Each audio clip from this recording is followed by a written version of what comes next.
नमस्कार दोस्तों, आप सब लोग कैसे हो। उम्मीद करती हूँ सब अच्छे होंगे और अपने लाइफ में कुछ अच्छा कर रहे हो। दोस्तों, अगर आप हमारे चैनल डिजिटल लीलाधर स्टोरी पर पहली बार विजिट किए हो तो चैनल को सब्सक्राइब कर लीजिएगा और एक लाइक जरूर कर दीजिएगा। ऐसे हाई बेहतरीन कहानियाँ आपको इस चैनल पर मिलती रहेगी।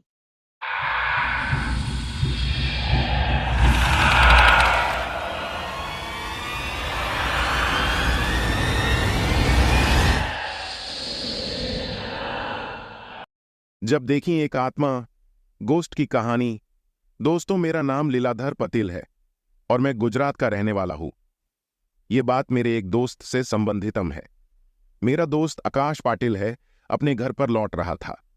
रात के उन्हें लगभग 9:30 बज चुके थे। कुछ छोटे स्टेशनों पर देर रात को सवारी मिलने में दिक्कत होती है।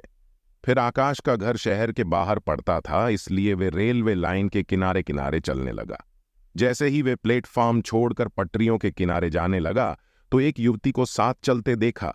उन्होंने पूछा तो उसने बताया कि वह हॉस्टल से घर जा रही थी। ट्रेन लेट होने के कारण परेशानी में पड़ गई।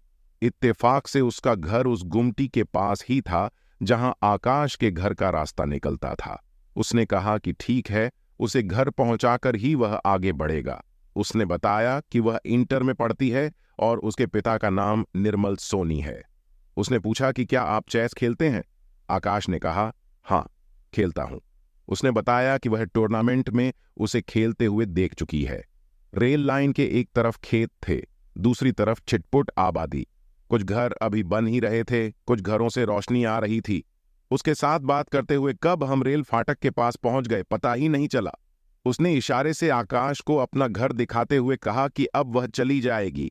आकाश ने कहा कि उसे घर तक पहुंचाकर आगे बढ़ेगा, बट उसने कहा अब कोई परेशानी नहीं। अंत में आकाश ने कहा कि वह घर पहुंचने के बाद आवाज देगी तभी वह आगे बढ़ेगा। बहरहाल उसने अपने दरवाजे पर पहुंचने के बाद आवाज दी। वह अपने रास्ते चल पड़ा।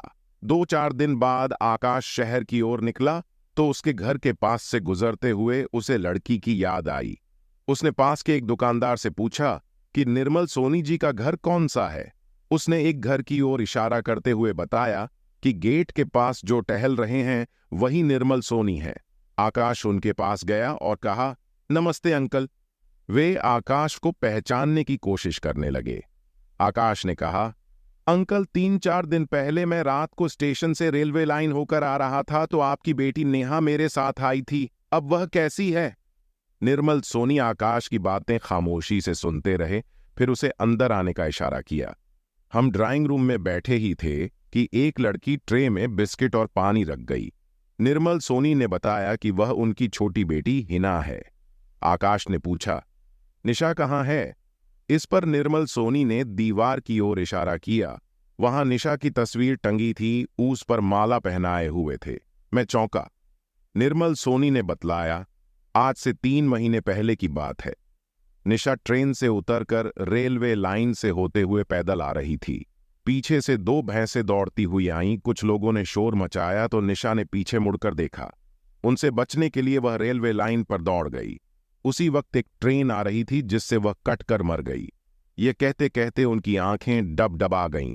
फिर थोड़ा संयत होकर पूछा, निशा बहुत ही हंसमुख लड़की थी, हमारे घर की रौनक थी, पढ़ने में बहुत तेज थी।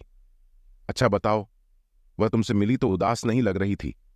आकाश ने कहा कि वह सामान्य छात्रा की तरह बात कर रही थी। कहीं से ऐसा नहीं लगा। आकाश धीरे से उठा और बोला, अच्छा अंकल, चलता हूं। निर्मल सोनी ने कहा, ठीक है बेटे, आते रहना। आकाश भावुकता में बहता हुआ बाहर निकला। उसकी आंखों के सामने निशा का चेहरा नाच रहा था। जीवन में बहुत सी घटनाएं ऐसी भी होती हैं जिन पर विश्वास नहीं होता है, बट सच क्या है इसके बारे में बहुत से लोग आज भी जानना चाहते हैं।